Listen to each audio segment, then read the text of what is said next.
What's going on, guys? It's Jimmy here, and welcome to our daily show where we discuss the fourth stimulus check update today, 2021, as well as the next two upcoming packages, the physical infrastructure package and the next stimulus package, the American Families Plan, as well as what is going on in the world today.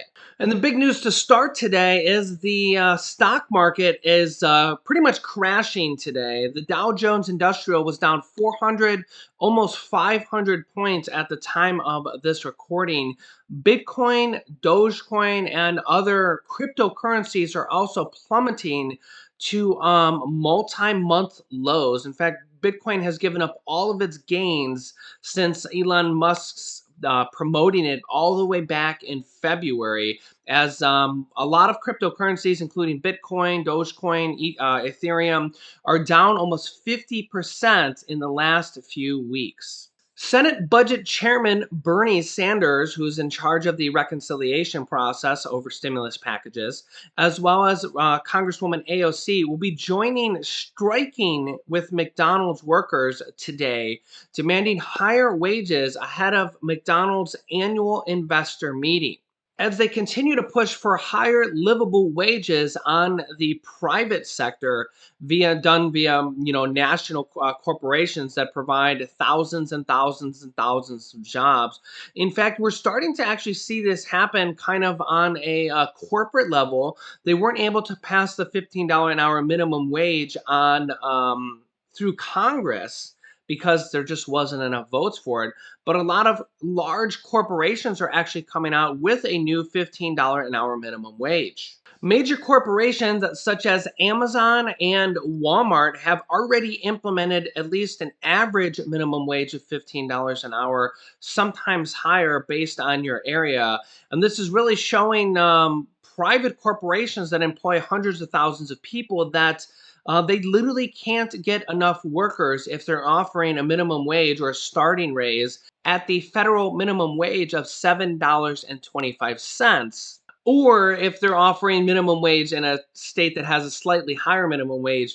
And these corporations are basically saying they can't get enough workers to work for $8, $9, or even $10 an hour, as it's just not enough for people to live on, especially if it's a part-time job, as a lot of the job openings right now are low-paying jobs as well as part-time jobs with 20 hours a week or under. Another big battle going on right now that could be included in this next physical infrastructure package or the next stimulus package is a way to force pharmaceutical companies to give us, Americans, as well as the US government, the same prescription drug prices that they give to other countries. This could save the government $450 billion every single year and can be used to fund Medicare raises and Social Security raises. Here's Senator Bernie Sanders. If we can do what has never been done, Chris, and that is take on the greed of the pharmaceutical industry. They have never lost. They could double the price of your medicine tomorrow, totally legal. If we can take them on and go to the American people and say, you know what, we reduced your prescription drug cost by 50%. And by the way, because we've negotiated prescription drug prices with Medicare, which every other country in the world does, we're going to have enough money to expand Medicare to cover dental, hearing aids, eyeglasses, and lower Medicare eligibility age to 60. At this moment, what is the right thing to do policy-wise makes very good politics. And that is to continue Biden's effort to be bold, to go big. Here is the story, very simple story, is that right now, for the last 55 years, since Medicare was developed in 1965, it has not included coverage for dental care, hearing aids, and eyeglasses. And I can tell you, in Vermont and all over this country, you got senior citizens whose teeth are rotting in their mouth, older people who can't talk to their grandchildren because they can't hear them because they can't afford a hearing aid, and people who can't read a newspaper because they can't afford glasses. So to say that dental care and hearing aids and eyeglasses should be a part of Medicare makes all the sense in the world. Second of all, we're going to pay for this. This is a pay for. Right now, as I think every American understands, we pay the highest prices in the world for prescription drugs. We're getting ripped off every day by the pharmaceutical industry, who in some cases charges us 10 times more for the same drug that's sold in Canada or in other countries. So what we want to do is what the American people want to do. We want to negotiate prescription drug prices with the industry through Medicare. When you do that, you save about $500 billion, and that can cover the cost of dental care, eyeglasses, and hearing aid under Medicare, as well as lowering the eligibility age to 60. That's what we have to do. We have a pay for that. In addition to this, large pharmaceutical companies and CEOs are being forced to give sworn statements on how they're basically price gouging the United States. Listen to this. Here's Democratic Representative from California, Katie Porter, with a large pharmaceutical CEO. Mr. Gonzalez, how much did AbbVie spend on litigation and settlements from 2013 to 2018? I don't have that number offhand. We'll be happy to give it to you. Okay, $1.6 billion, $2.45 billion on R&D, $1.6 billion in litigation and settlements. What about marketing and advertising? How much does AbbVie spend on that? Well, marketing and advertising, we spend about $4 billion a year. Yep, 4.7, $1 billion. How about executive compensation, 2013 to 2018? 2013 to 2018, it's probably on average about $60 million a year. Try 334 on for size. Now, how much did AbbVie spend on stock buybacks and stock buybacks and dividends to enrich your shareholders from 2013 to 2018? Well, stock buybacks, if you actually look at just pure stock buybacks, it would be about $13 billion. Stock buybacks and dividends is the question, sir. Dividends, and have to come back with a number for that over that period of time. $50 billion. So, Mr. Gonzalez, you're spending all this money to make sure you make money rather than spending money to invest in, develop drugs, and help patients with affordable life-saving drugs. You lie to patients when you charge them twice as much for an unimproved drug, and then you lie to policymakers when you tell us that R&D justifies those price increases. The big pharma fairy tale is one of groundbreaking R&D that justifies astronomical prices. Yeah, so let me know your thoughts on that. I think that this is something that absolutely needs to happen either in the physical infrastructure package or the next stimulus package, the American Families Plan. As Senator Bernie Sanders says, the government can literally save hundreds of billions of dollars every single year just by forcing these pharmaceutical companies to give the United States, Americans, and the government the same pharmaceutical drugs for the same prices that they give to other countries. That's it. That's all they need to do. That will save us hundreds of billions of dollars every single year, trillions and trillions of dollars over the course of the next 10 years. And we can use that to have Medicare increases and Social Security increases in the near future. As you know, there's 3 different Social Security proposals for Social Security increases. Number 1 is the plan from last year from Senate Majority Leader Chuck Schumer, Elizabeth Warren, and Ron Wyden to increase benefits by $200 per month for all Social Security beneficiaries. The plan is to provide more than 60 million Americans with an additional $4,000 over 2 years as part of the Senate Democrats' bold Phase 3 stimulus proposal. Number 2 is the new bill that came out just a few weeks ago that would increase SSI, supplemental security income, and possibly SSDI to 100% of the federal poverty level, which would be an increase for SSI of $279 per month. Indefinitely, would go on forever as a basic increase that has been long awaited. And President Biden's own proposal to increase Social Security to 125% of the federal poverty level. He would pay for this, as you can see here, by applying a Social Security payroll tax to those making $400,000 and up. This year, wages up to $142,800 are subject to the tax, but he wants to increase that for people making over $400,000 to pay for Social Security increases. President Biden's called for these increased tax increases to help pay for proposed benefits, Social Security benefits, including raising the minimum Social Security benefit to at least 125% of the federal poverty level. That would make anybody on Social Security receive a minimum wage of $1,341 per month.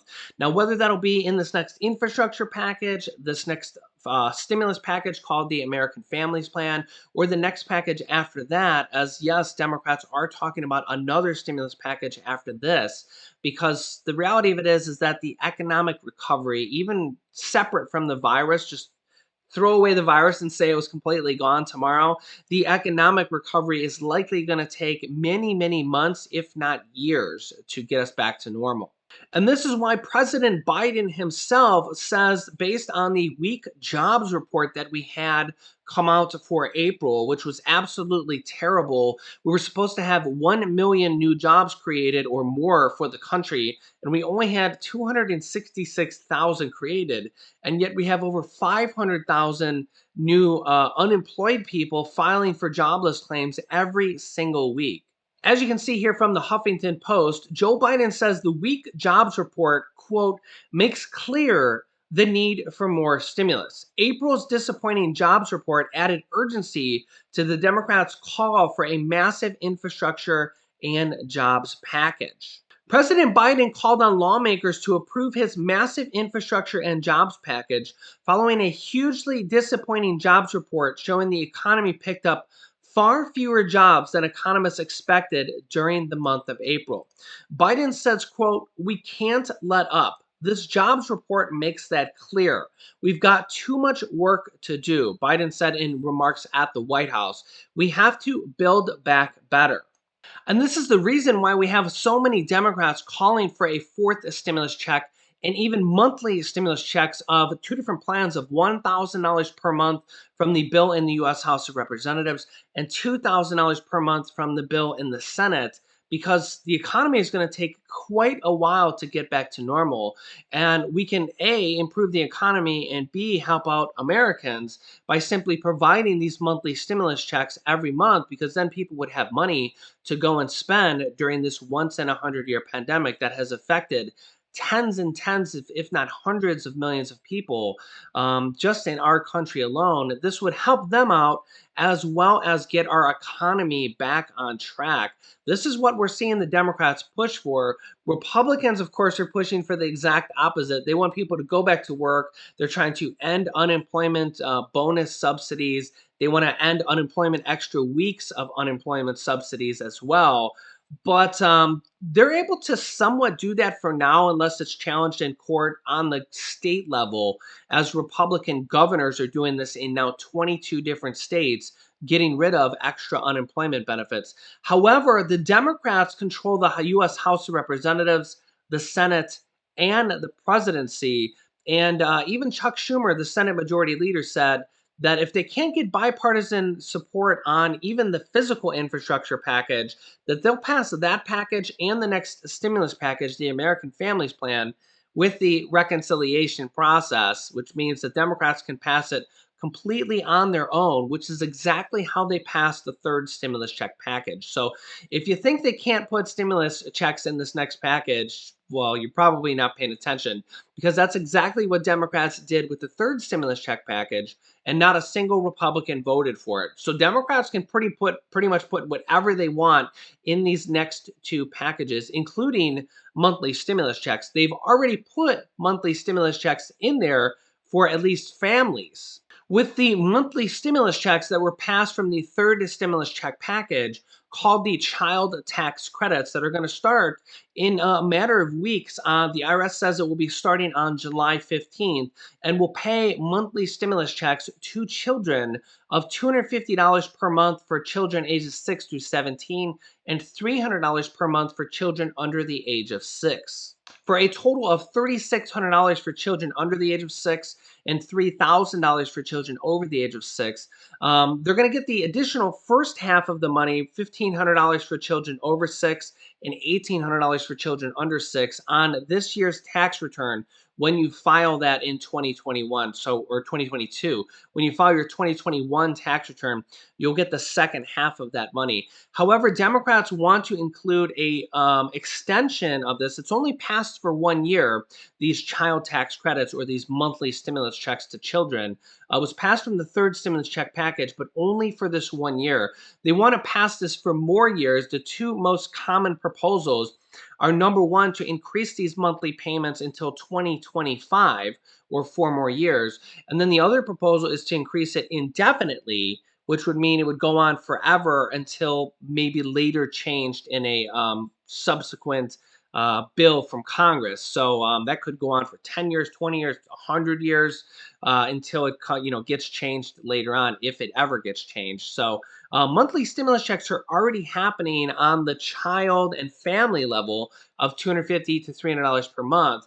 Now Democrats are pushing to expand that for more years and to include monthly stimulus checks on the fourth stimulus check level, which about 85% of Americans got the third stimulus check, and the fourth stimulus check would likely be a very similar, if not the exact same, qualifications. So let me know your thoughts down below in the comments. I'll keep you up to date on all the breaking news going on in our country, as well as everything stimulus related, as there's multiple different stimulus packages and provisions that I will keep you updated on, like these child tax credits or the $50 per month emergency broadband credit that we just got thousands of our viewers $50 per month off their internet bill from the most recent stimulus package. If you're new to the channel, make sure to subscribe down below so you don't miss out on new updates. Don't miss an episode because new videos come out every day at 10 a.m., 3 p.m., and 8 p.m. Eastern Standard Time. And we talk about different programs and different packages in each video. You can click this video here to watch my newest stimulus check video next. And this video is our most recent video where we talk about how to get that $50 off per month off your internet bill from the last stimulus provision. So click on one of those videos next. Thanks, guys, and I will see you in the next video.